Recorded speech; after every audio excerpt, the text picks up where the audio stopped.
So welcome everyone to this morning's session on how to effectively write a funding application. I know from looking at the delegate list, some of you may have wrote a funding application in the past and some of you might be brand new to it. So hopefully Anne will be able to help you all with getting a little bit better at it and making sure that you're more effective and get some good outcomes. The format of the event, what we're going to do is I'm going to hand over to Anne, who's going to give our presentation, and then at the end we'll do a Q&A. So if you have any questions, just pop them either in the chat, or if you go into the chat function, there's a button at the bottom that says raise hand. And you can virtually raise your hand and I'll come to you and get you to ask your question. So without any further ado, I'm going to pass over to Anne, who is the Managing Director of the Rotherham Group, who's going to give today's presentation. So over to you, Anne. Thanks very much. Morning everyone, how are you doing? Good morning. Thank you. Well, here another webinar. It's amazing how life has changed, isn't it? It's great. We don't need to do that whole like toilets, fire escapes and all that. I assume you all know where that is in your own house. Funding applications. I'm not going to do death by PowerPoint. I have got some slides I would quite like to use because I think it's quite a lot easier. Certainly when I've been on the receiving end, it kind of helps your thought process, particularly when we're online. It just kind of lets you see where the structure is going and what we're doing. So is everyone okay if I use the slides? It means that you'll not get to see me and my happy smiling face, unfortunately. Is that okay? Just give us a thumbs up or a nod of the head or something if you're happy enough with that. Splendid. Right, I'm not very good at the multitasking, so as we say, I'll not be monitoring the chat and the questions, but that will be getting done separately. So if there is anything you're needing to know, I may carry on talking, but it'll be getting handled in the background if that's okay.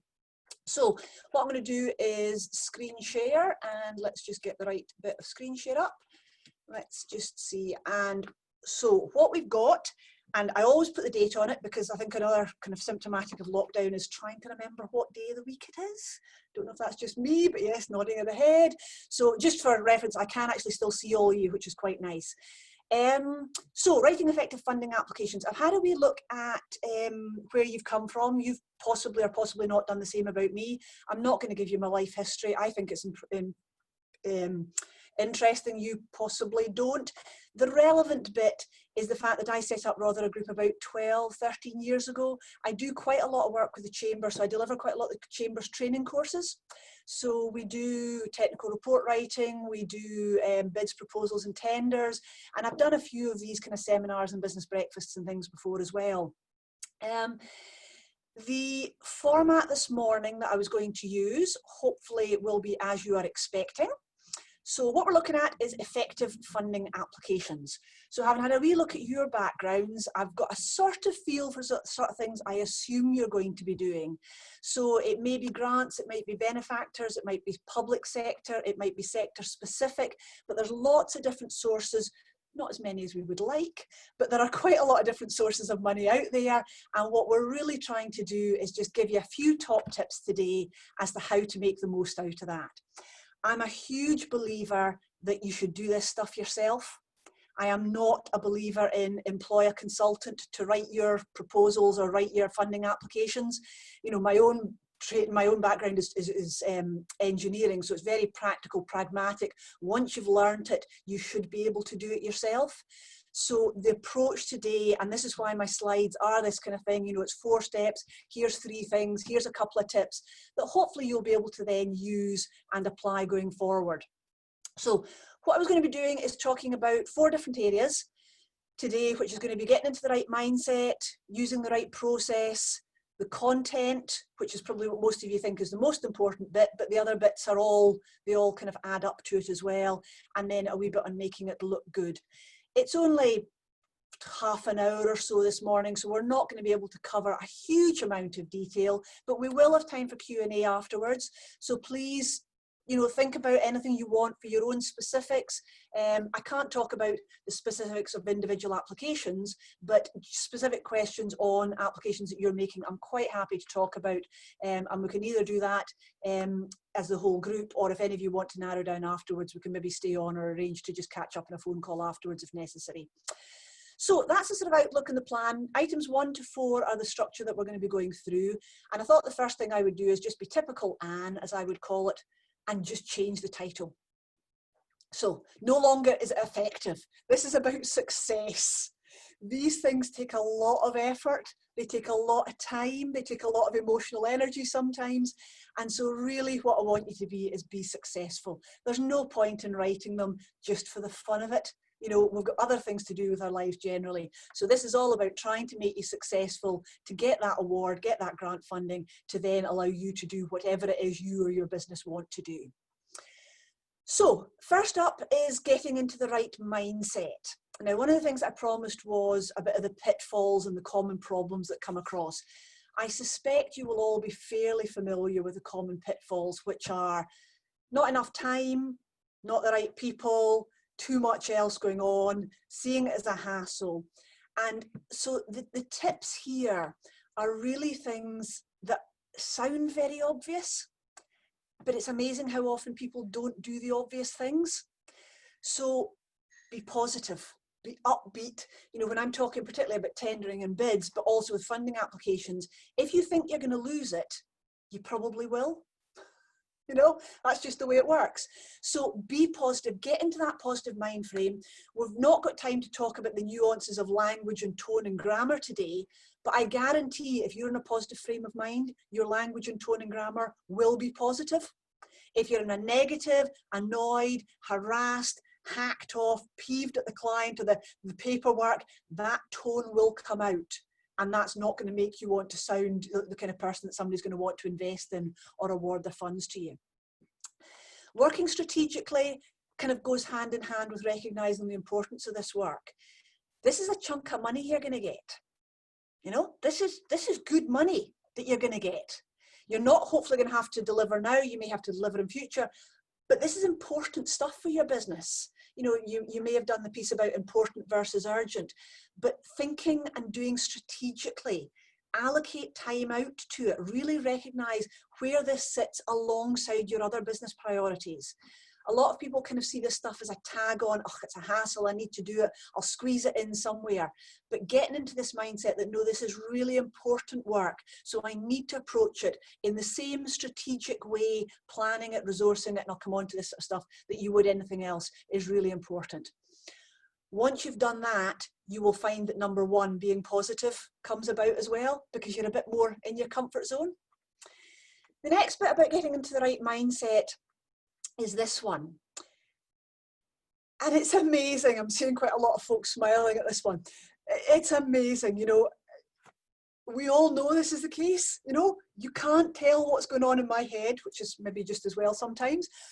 But in business, this happens so often, and particularly when you're dealing with people that already know you. There may be customers, there may be suppliers, there may be colleagues, but they're people that you work with or that visit you regularly or that you have regular interactions, your directors, your stakeholders. They know stuff about you. When you're writing these funding applications, the chances are the people that you are writing them for will not know anything.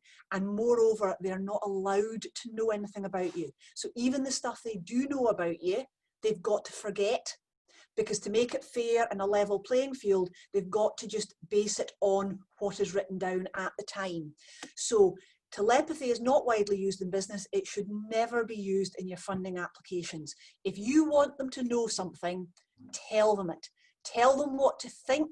Tell them what stuff is. Don't rely on the fact that they can work it out or that they might already know this. It actually has to be written down.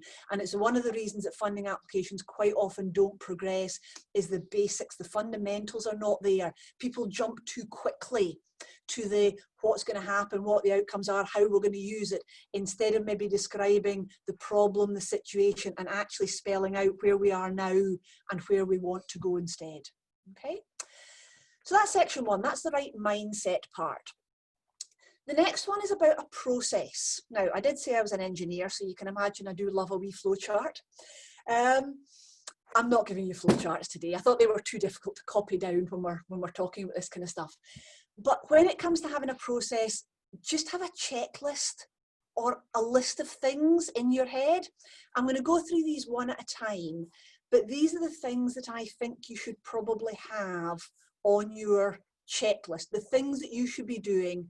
And this applies equally well. We're talking about grant applications. I'm going to quite often use the word proposal, because sometimes you might not be applying for a grant competitively. You might be writing a proposal for an individual benefactor or something like that. It may not be a funding call. So the first thing that I would say is you need to have a go, no-go decision.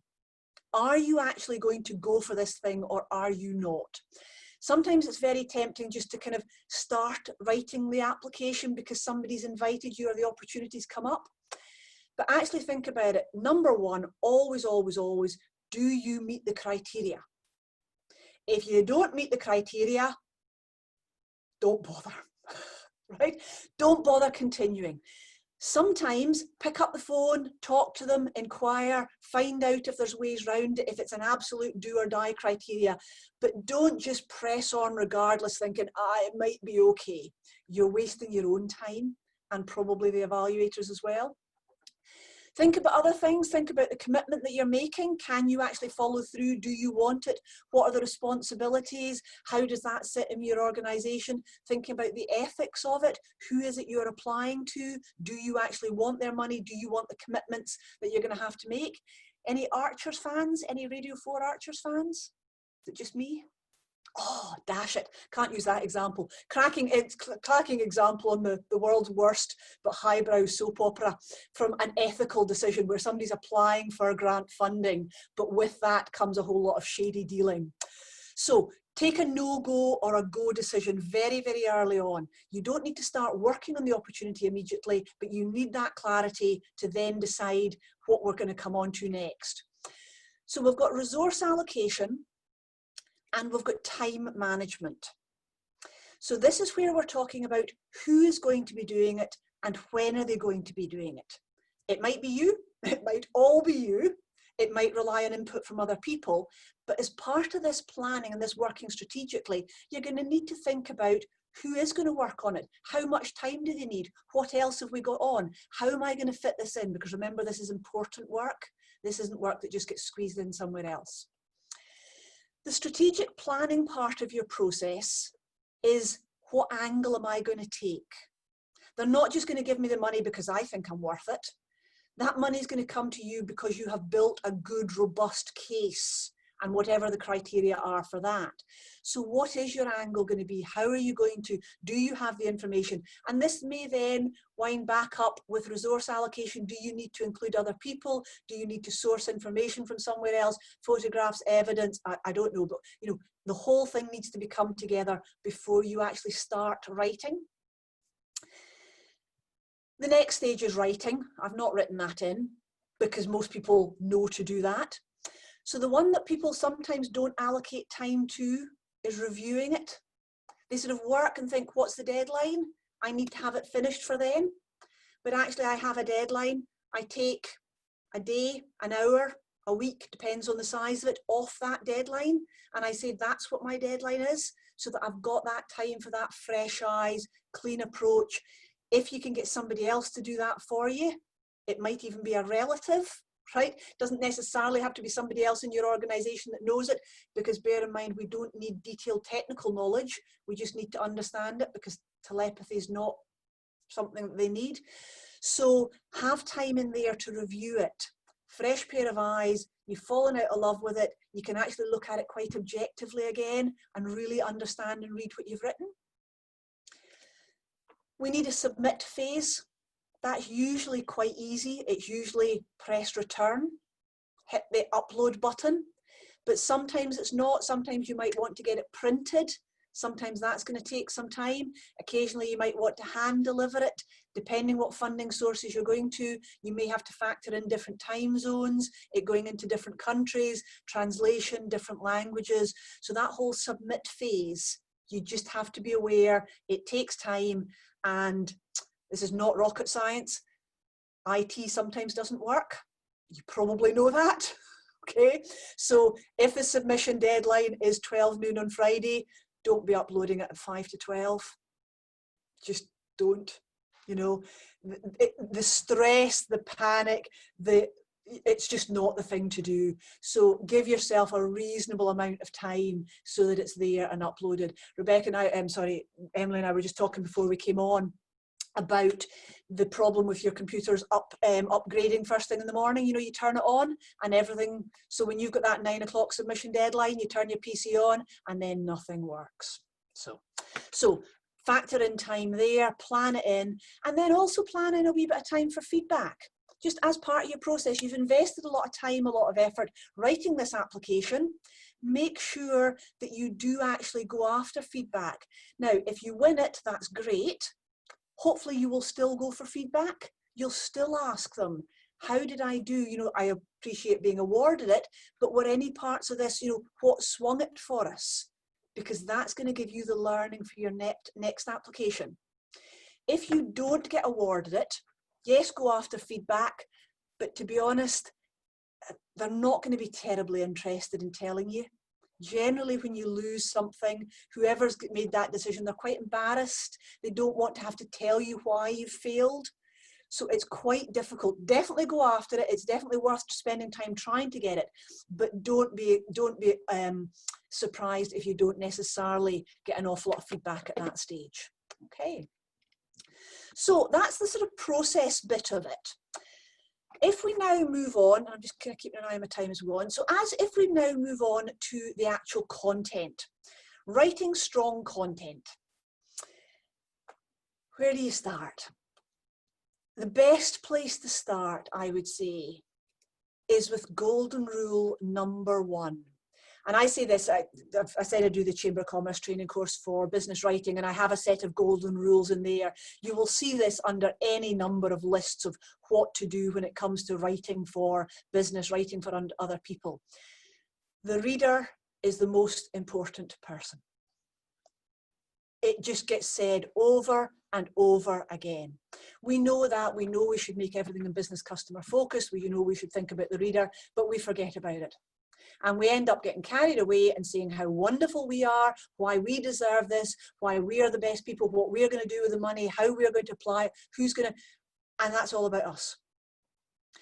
So the whole thing that we're talking about here, this is not about you. When you're writing your funding applications, it's all about them. It's all about them. So we start, first of all, we follow their guidance.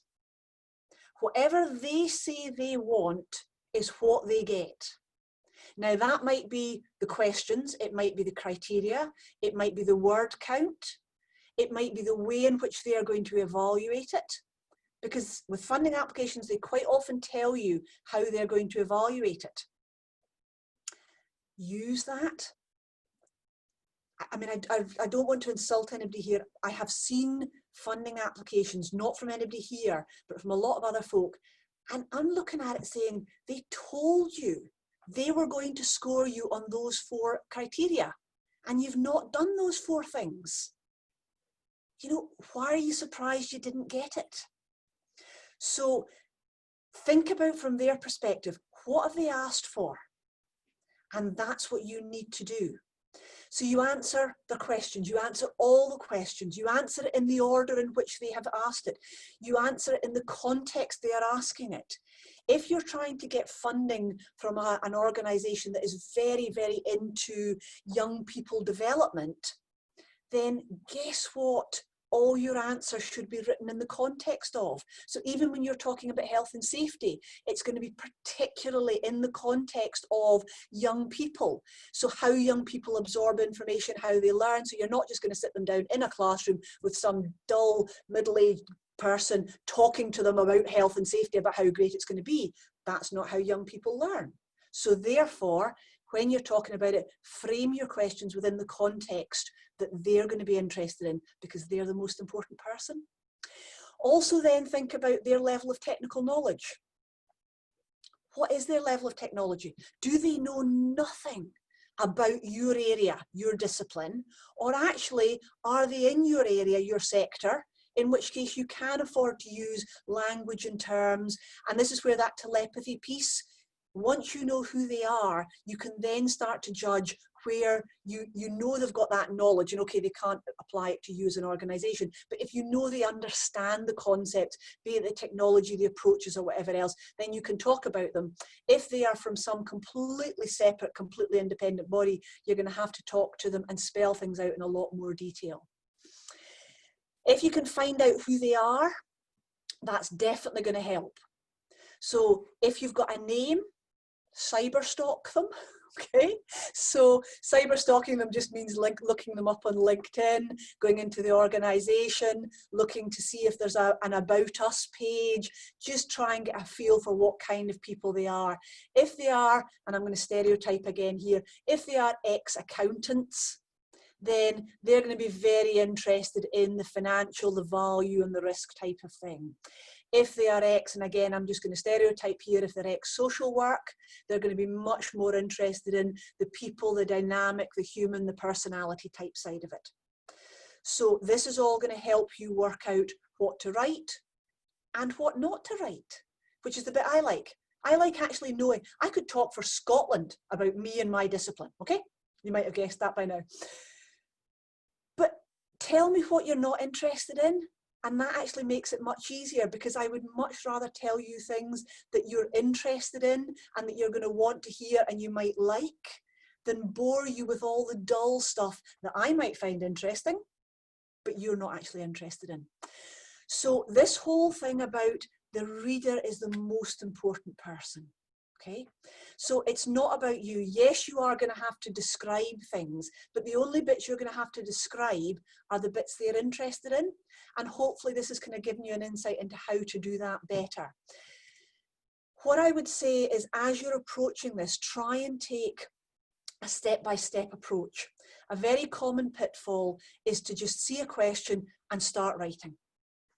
And you start typing, you start writing, you invest quite a lot of emotional energy, and then once something is written, it's really quite difficult to delete it and edit it, because you've written it and it might be good sentences and it might actually be good narrative, but in this context it might not be relevant.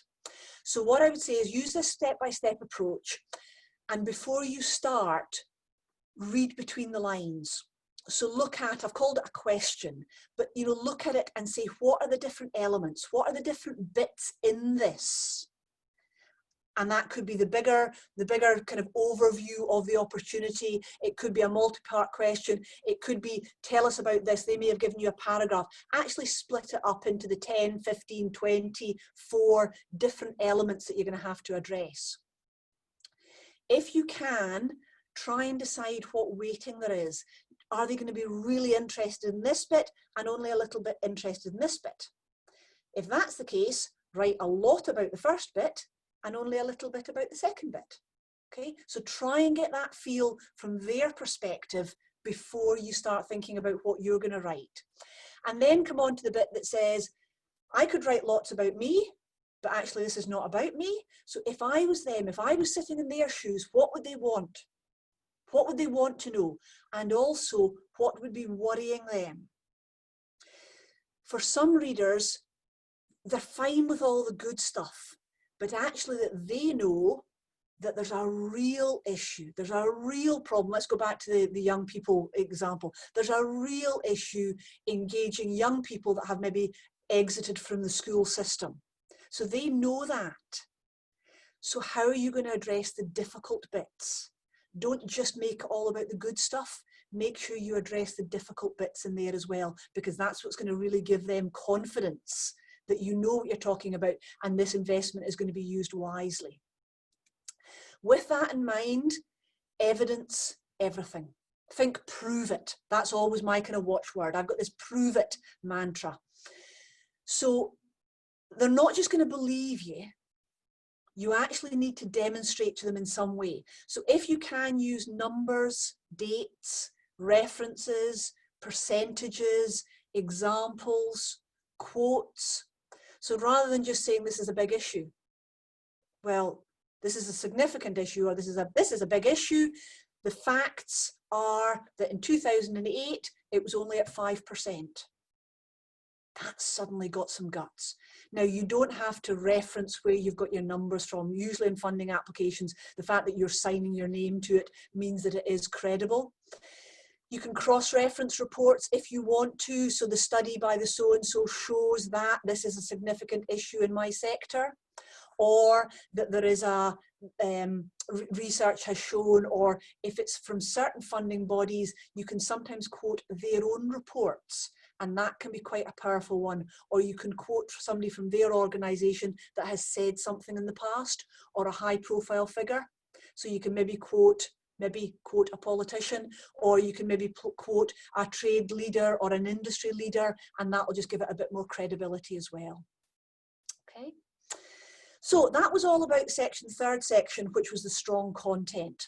What we'll move on now to, just to kind of finish up on this one, is about a good looking submission.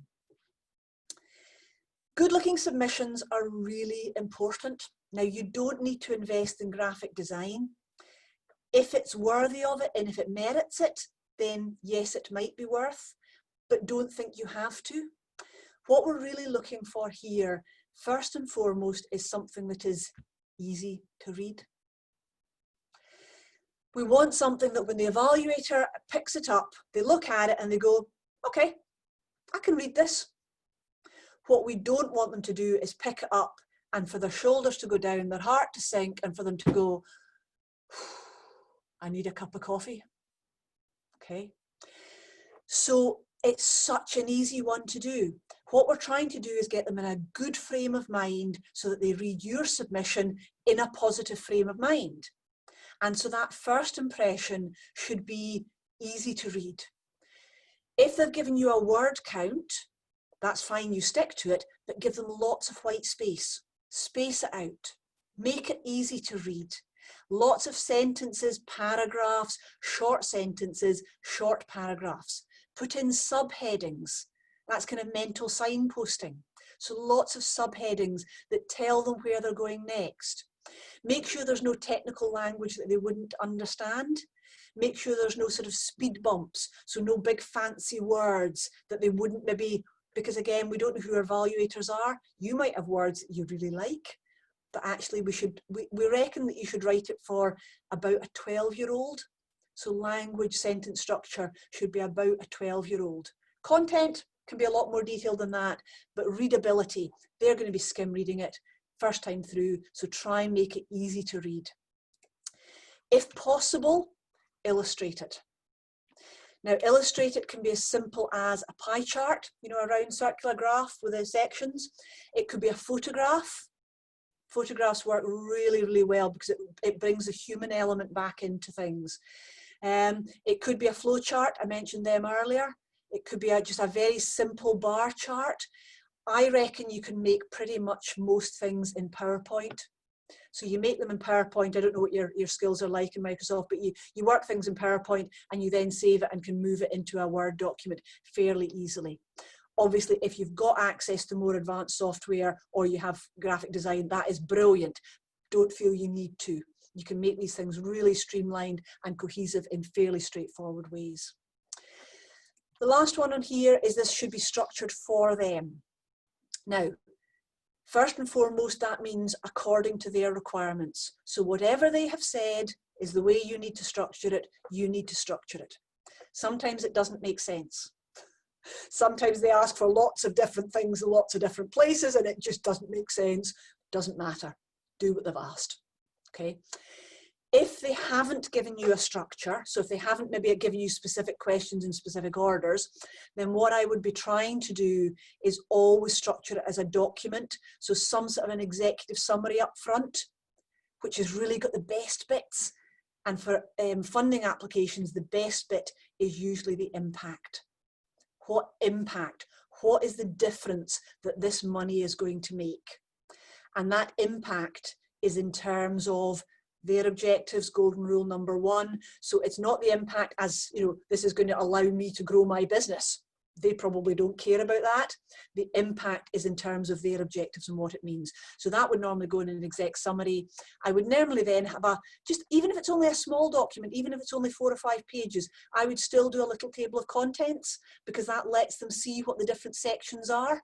you know, whether you're talking about people and methods and the short term, the medium term, you know, whatever it may be, then that would be in there. And then appendices are great because that's where you put your detailed breakdown. So your detailed costings, your spend, how you've broken it down, what you're going to do, your timelines, all that sort of thing would typically go together in appendices, which keeps the beginning bit, refer back to point number 1, nice and easy to read. The main body document is nice and clean and easy to read. So that's been a bit of a whistle-stop run through successful applications. What we did was a wee bit in the mindset. It's important to being positive, getting yourself thinking strategically about it, allocating resources, which brought us into the process.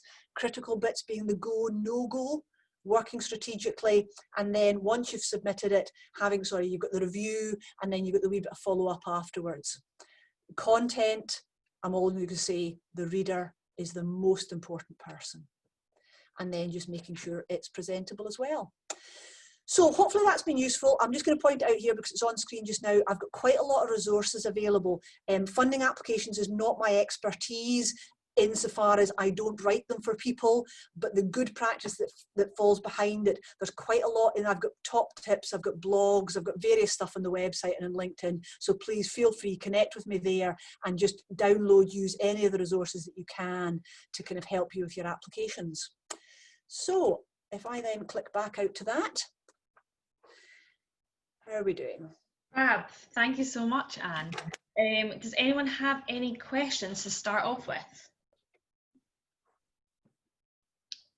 No, I have one to start off with. So word count is something I always struggle with. Obviously, when you're writing a funding application, everything that you're writing you think is very valuable, and you want to make sure that, obviously, as you say, explaining it as clearly as possible so that someone external can understand it. If you do end up going over the word count, what is your tips for being able to identify areas that you can maybe either take out or scale back on without losing the kind of valuable content? Ooh, good one. First of all, apologies for the name wrong.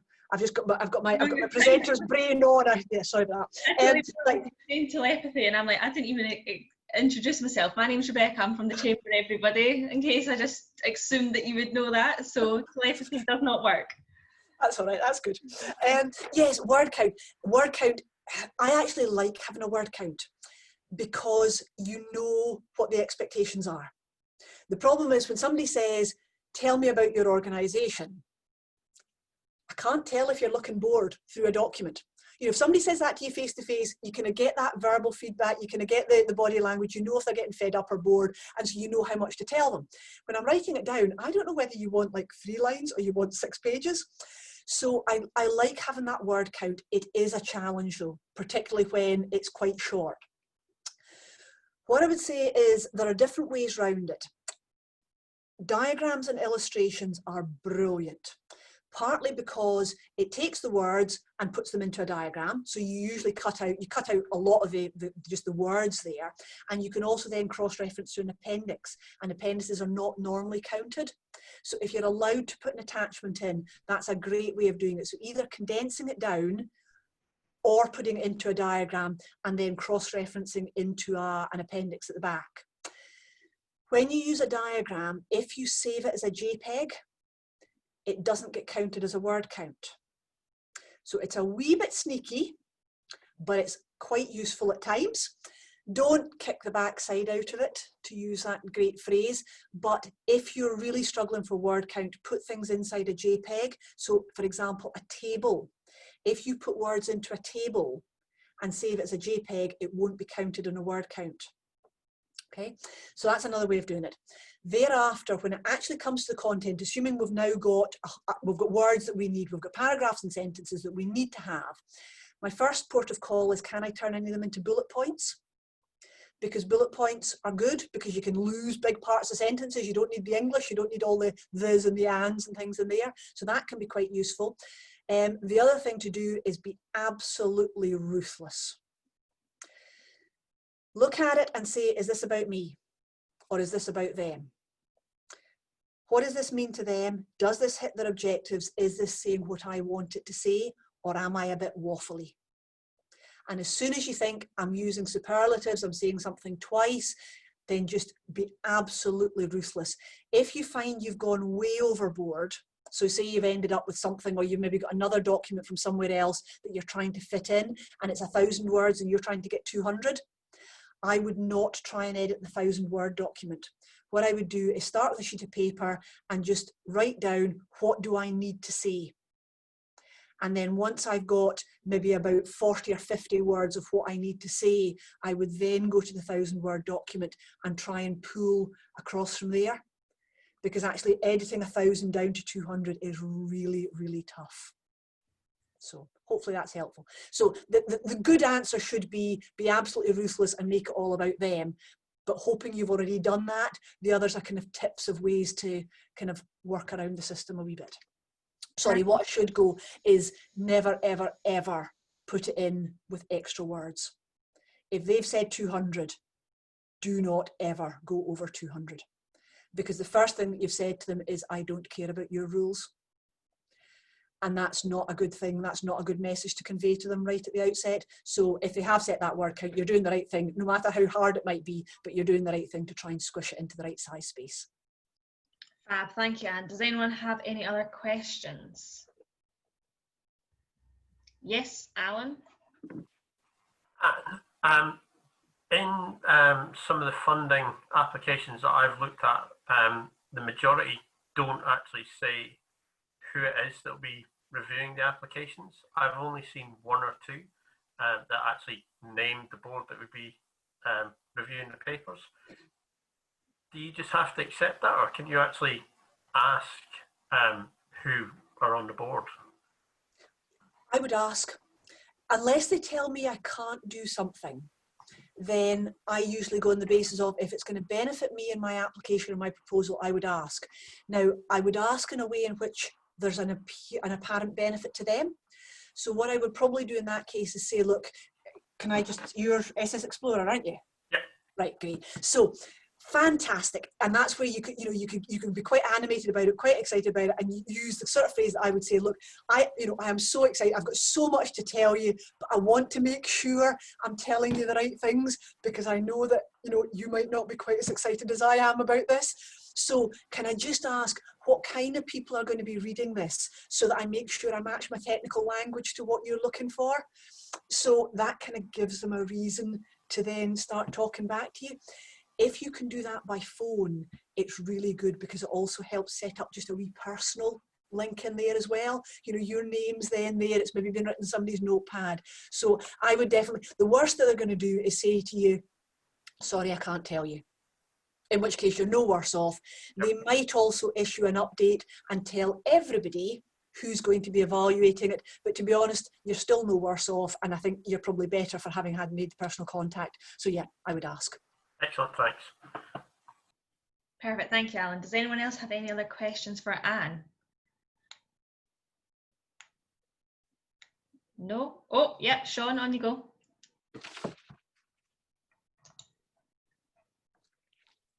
Hello, and I just wanted to know if you have a different approach to public contracts, specifically with Public Contract Scotland. And I suppose in addition, I have a lot of problem with regards to the amount of information and certificates that they generally require and ask for, and my knowledge of what I should and shouldn't put in. I suppose, if I don't have this information, do I give up? That's a lot of questions in one, sorry. No, it's fair comment. You said public sector and you probably saw the face kind of going. Public sector is, in some respect, actually better than private sector, because there are rules. And that's what I always keep at front of my head. Generally, public sector, much more bureaucratic, a lot of paperwork, a lot of it nonsense at times as well, and actually quite badly put together invitations to bid, or invitations to apply for funding. So sometimes their documents won't make sense, something here will contradict something here, but they have got rules, so you can just ask back and do that. Public sector, they are not allowed to have barriers to entry. And what that means is they are not allowed to ask you for something that is not essential and would eliminate you or discriminate you as a small company in particular. So for example, they cannot say you must have ISO 9001 or one of the quality standards. unless they can prove that you absolutely have to have that, and there's no reason you would. So what you will normally see is, if you've got it, you just attach your certificate, but there should always be the case that if you don't have it, you can give them something else that's equally good. So you've got a perfectly good, internally audited, I mean, if you're a small, are you what sort of size company are you? There's in the UK 12 of us. Right, okay, so reasonably small, so you won't need some of the big processes and the big documents, big directories, and it won't be economically viable or make any added value to your company to actually go for some of the accreditations. But what you can say is, look, we do have processes and here's where they are. You don't always need to give them the processes. Sometimes you can just tell them what they are. If you tell them what they are and they ask to see them, that is the point at which you need to produce them. You can take a call on whether or not you then sometimes say you have processes on the understanding that you would produce them if you actually needed them. The rule with all this stuff is you never, ever, ever, and you know, ethically I'm very, very strong on this, you never tell lies. You don't have to tell the whole truth though. So again with these documents, if they said, do you have an audited quality system? If somebody within your organization checks it, that to me is an audited quality system. They haven't said, is it externally audited? They haven't said, is it audited by somebody with an auditing qualification? So you can be slightly flexible with this. If they say your documents are a prerequisite, so if they say you must have an externally approved quality system, then you must have it. And with Public Contract Scotland, it's usually not worth progressing if you don't have that. But referring back to what Alan said, I would ask the question. So in the same way as you can ask who's auditing it, who's evaluating it, I would actually, with public sector as well, just be saying, is this a requirement? You know, you've said you need this quality standard or you need this documentation. Do you actually need it, or would an equally appropriate system be fine? And ask that. Okay, thank you very much. Does that help? Thank you, Sean. Does anyone else have any other questions for Anne? No? Perfect. So thank you so much, Anne, for today's presentation. It was really good. I think even making it so much clearer into like 4 steps just makes it so much easier to break down, because I know even in the chamber when we have to do a funding application, it just feels like a wave's hitting you. So to be able to break it down and make it a lot more simple is fantastic. At the moment there is a number of funding applications, especially government funding, available for businesses. We do have a section on the chamber website under our COVID-19 Business Support Hub, which has a number of these listed out, which makes it a little bit easier to find them because there's so many going about just now. So if you haven't had a look on our website at this, please do have a little look to make sure that you're aware of all the ones that are available to you. We are running a number of events at the moment, so please keep an eye on our website, but equally if there's anything that you want us to start running, please do let us know and we'll look into getting it organised, because we want to make sure that we're supporting you and your businesses in the best way possible. So thank you so much for coming along this morning. Hope you all found that very helpful, and look forward to seeing you all at an event soon. So please take care and stay safe. Absolutely. Thanks very much again, folks. And as I say, feel free, LinkedIn, and if you've got any odd questions that come up, don't hesitate. Just drop me a quick email. I love hearing how people are getting on with various applications. So just drop me a quick email and I'll be quite happy to either email or give you a buzz back to chat through any questions that come up as you're then starting to implement some